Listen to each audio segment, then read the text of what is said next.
මම ප්‍රාර්ථනා මේ මගේ කතාව. නුඹ මගේ ප්‍රාර්ථනා සිහිනකින් හැඩවෙලා තව තවත් ලංවෙලා ආදරෙයි මිමිනුවා.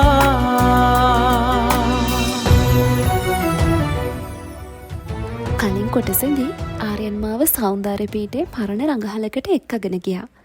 අවසානයේ එයා මගේ අතේ පුංචි රත්තරන් පාට යතුරක් තියලා ඒකෙන් ඇරෙන රහස් පෙට්ටිය ලයිබ්‍රරි එකේ පරණ පොත් රාක්කස්සේ හංගලා තියෙනවා කියලා මට මහා අභිරහසක් ඉතිරි කළා.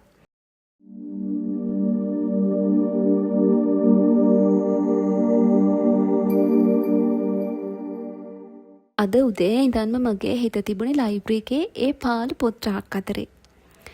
මම ලයිබ්‍රරි එකේ පරණම කොටසට පියවර තියද්දී එතන තිබුණු දූවිලි පිරුණු පරණ පොත්වල සුවඳ මට දැනුනේ හරියට අතීතයට යන පාලමක් වගේ. හැම පොතක්ම මගේ දිහා බලාගෙන අපි අස්සේ රහසක් තියෙනවා කියලා කියනවා වගේ මට පෙනුනේ.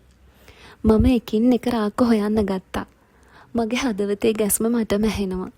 අර රත්තරන් යතුර මම මගේ අතේ තද කරලා අල්ලගෙන හිටියේ ඒකෙන් මගේ හීන කුමාරයාගේ හදවතේ රහසක් ඇරෙන්න යනවා වගේ හැඟීමකින්.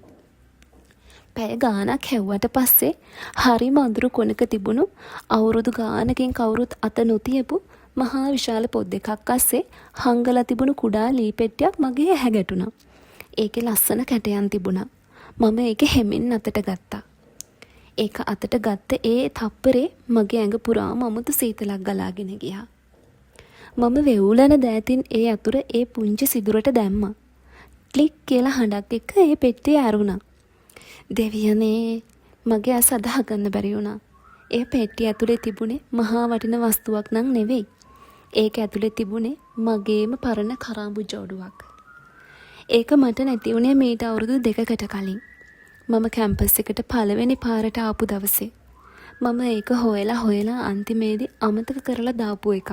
ඒක අස්සෙම තිබුණ තව පුංචි ලියුම් කෑල්ලක්. ඒකේ ලියලා තිබුණේ එකම එක පේලියයි. අවුරුදු 2ක් තිස්සේ මම මේක අයිති කෙනා හැව්වා. ඒත් ඒ කෙනා ඔයයි කියලා දැනගන්න මට අවුරුදු 2ක් ගියා.